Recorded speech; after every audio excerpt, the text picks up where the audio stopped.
Everyone, welcome to my channel.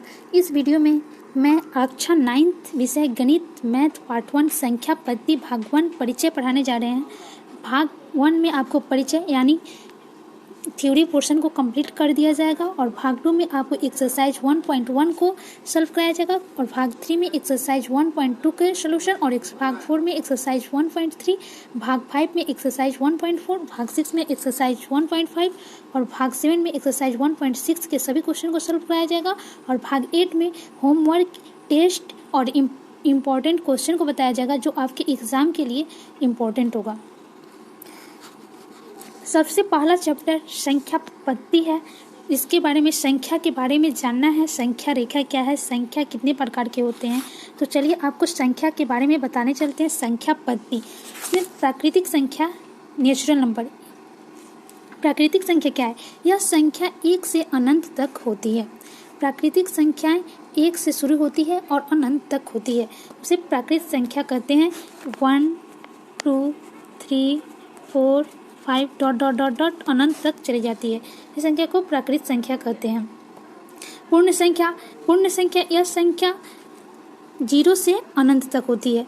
प्राकृतिक संख्या के पहले 0 लगा देंगे तो वो पूर्ण संख्याएं बन जाएगी और इसे W से डिनोट करते हैं।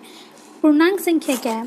पूर्णांक सभी पूर्ण संख्याएं तथा ऋणात्मक संख्याएं 0 के साथ मिलकर पूर्णांक बनाती है। सभी पूर्ण संख्याएं तथा ऋणात्मक संख्या मिलकर एक पूर्णांक बनाती है। सभी धनात्मक भी संख्या और पूर्ण संख्या जो 0 सम्मिलित हो और नेचुरल नंबर जो धनात्मक और ऋणात्मक और पूर्ण संख्या मिलकर एक पूर्णांक बनाती है, जिसमें धनात्मक पूर्णांक और ऋणात्मक पूर्णांक। धनात्मक पूर्णांक +1 +2 +3 +4 डॉट डॉट हो जाएगा और ऋणात्मक पूर्णांक -1 -2 -3 -4 -5 हो जाएगा। संख्या के प्रकार अभी अभाज्य संख्या। 1 से बड़ी वे प्राकृतिक संख्याएं जो 1 या स्वयं के अलावा किसी और से विभाजित ना हो, उसे अभाज्य संख्या कहते हैं। 1 से बड़ी वे प्राकृतिक संख्या जो 1 या स्वयं के अलावा किसी और से भाग नहीं लगे, 1 से भाग लगे या स्वयं से भाग लगे, वैसी संख्या को अभाज्य संख्या कहते हैं। तो 1 से बड़ी कौन सी संख्या होगी? जो 1 या स्वयं से भाग लगती हो। तो 1 से बड़ी 2 एक अभाज्य संख्या है। 2 के बाद आपका 3 आ जाएगा। 3 जो स्वयं 1 से लगता है भाग और स्वयं से भाग लगता है, तो ये भी अभाज्य संख्या है। 3 के बाद 5 आ जाएगा। 5 भी एक अभाज्य संख्या है। 5 के बाद 7 आ जाएगा। 7 भी एक अभाज्य संख्या है जो 1 और 7 के अलावा किसी और से भाग नहीं लग रहा है, तो ये अभाज्य संख्या है।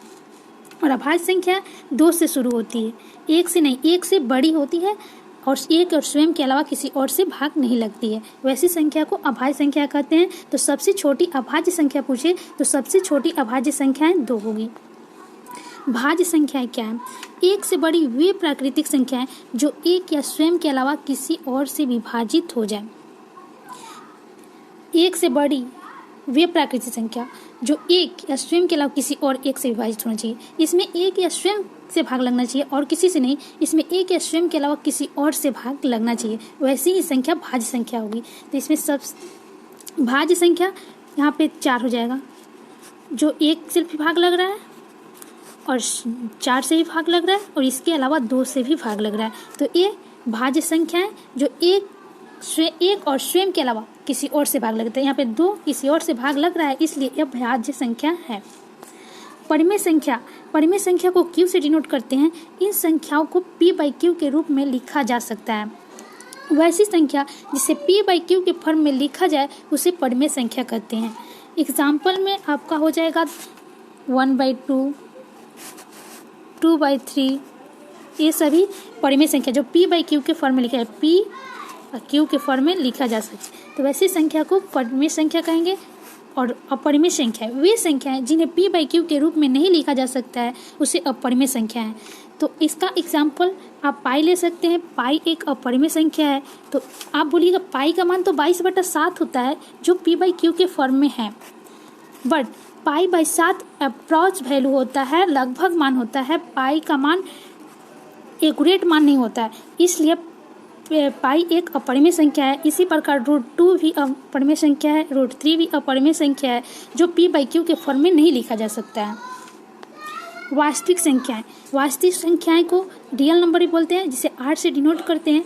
सभी संख्याओं का संग्रह होता है, उसे वास्तविक संख्या जो सभी भाज्य संख्या भी हो, परिमेय संख्या भी हो, अपरिमेय संख्या भी हो, सभी संख्या का संग्रह को वास्तविक संख्या कहेंगे। वास्तविक संख्या और उनके दशमलव प्रसार शांत दशमलव क्या है? इस स्थिति में शेष 0 हो जाता है। जिसमें शेष 0 हो जाए वैसे दशमलव को शांत दशमलव कहते हैं। 1/2, इसका एग्जाम्पल के लिए आप ले लिए 1/2। इसको भाग देंगे तो 2 डिवाइड 1 को अंदर करेंगे और डिवाइड देंगे तो 0 देंगे, 0.5 तो यहाँ पे 0 लग जाएगा और कट जाएगा, तो यहाँ पे शेषफल क्या आया? 0 आया। तो 0 आया, वैसी संख्या जिसका शेषफल 0 आया उसे शांत कहेंगे। तो ये शांत दशमलव है 1/2 जिसका शेषफल 0 है। और अशांत आवर्ती, अशांत आवर्ती में होता है अन्वसानी आवर्ती और अन्वसानी अनुआवर्ती। तो ये दोनों क्या है? अन्वसानी आवर्ती में इस स्थिति में शेष की पुनरावृत्ति होती है, माने शेषफल बार बार वहीं आता है। और अन्वसानी अनुआवर्ती में होता है इस स्थिति में शेष की पुनरावृत्ति नहीं होती है। तो इसके लिए आप एग्जाम्पल ले सकते हैं 1/3। 1/3 तो इसको आप डिवाइड कीजिएगा तो 3 से डिवाइड कीजिएगा 1 से, तो यहाँ पे भी नहीं भाग लगेगा तो 0.3 दीजिएगा, 0.3 तो यहाँ पे फिर 10 आ जाएगा और 9 3 से कटेगा, फिर 1 आ जाएगा और फिर आप डिवाइड कीजिएगा तो फिर 1 ही आएगा शेषफल। तो जो बार बार रिपीट हो रहा है तो 0.3333 बार बार पुनरावृत्ति हो रहा है, इसलिए इसे इस स्थिति में आप अनुवस्थानी आवर्ती कहेंगे, जिसका बार बार शेष की बार बार पुनरावृत्ति हो, 1 बार बार पुनरावृत्ति हो रहा है। तो यहाँ पे 0.333 इसको बार बार आ रहा है, तो इसको आप 0.3 के ऊपर बार लगा सकते हैं। इस 0.3 बार, जिस 3 बार बार आ रहा है तो इसके ऊपर पुनरावृत्ति हो रही 3 की, तो इसलिए इसको इसके ऊपर बार लगा देते हैं, ऐसे इसको लिखा जाता है। अन्वसानी अनावर्ती क्या है? अशांत अनावर्ती। इस स्थिति में शेष की पुनरावृत्ति नहीं होती है। तो इस स्थिति में शेष की पुनरावृत्ति नहीं होती, इसके एग्जाम्पल के लिए आप √2 ले सकते हैं, √3 ले सकते हैं, जिसका बार बार पुनरावृत्ति नहीं होती है। तो इसका एग्जाम्पल √2 हो सकता है, √3 हो सकता है, जैसे 0.1325 ... आगे आते रहे, लेकिन बार बार जो पुनरावृत्ति हो रही है वो पुनरावृत्ति इसमें नहीं हो, तो वैसे अशांत अनावर्ती को कहते हैं अनुवस्थानी अनावर्ती। अब आपको घातांक बता रहे हैं, जो घातांक का नियम a⁴m a⁴n = a⁴m + n हो जाता है। अगर बेस सेम हो, घात का बेस सेम हो तो उसका पावर जुड़ जाता है। आपको एग्जाम्पल से इसको सॉल्व करके बताते हैं। यहाँ पे 2 का पावर 2 रहे इंटू 2 का पावर 3, तो यहाँ पे बेस सेम है, यहाँ पे a था तो यहाँ पे बेस 2 है, तो यहाँ पे 2 = 2 + 3 हो जाएगा, 2 + 3 हो जाएगा और 2 का पावर 5 हो जाएगा आंसर, 2 का पावर 5 हो जाएगा।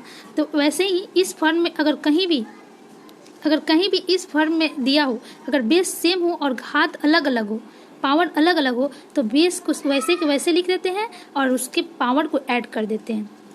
ये घातांक का नियम है, आपको कहीं भी ऐसा मिले तो आप इस रूल को फॉलो कर सकते हैं। और यहाँ है a⁴m × n, तो बेस a है और m का पावर n है, तो यहाँ पे a × m × n लिख सकते हैं, a⁴m × n लिख सकते हैं। और इस फॉर्म में कहीं भी आपको देखने को मिले तो इस नियम को आप लगा सकते हैं, इस रूल को फॉलो कर सकते हैं। यहाँ पे a⁴m - a⁴n हो तो यहाँ पर a = m - n लिख सकता है। और a⁴m b⁴m हो, अगर बेस अलग अलग हो और पावर सेम हो तो अब आप बेस के मल्टीप्लाई कर और पावर को सेम लिख सकते हैं। वैसे आपका भाग 1 का परिचय समाप्त हुआ। अब आपको भाग 2 एक्सरसाइज 1.1 का क्वेश्चन को सॉल्व कराया जाएगा। इसलिए आप इस चैनल को सब्सक्राइब करें, शेयर करें, ताकि आपको नोटिफिकेशन मिलता रहे। और बहुत सारे अपने क्लासमेट को शेयर कीजिए ताकि उनको भी इस क्लास का बेनिफिट मिल सके। Thanks for watching this video.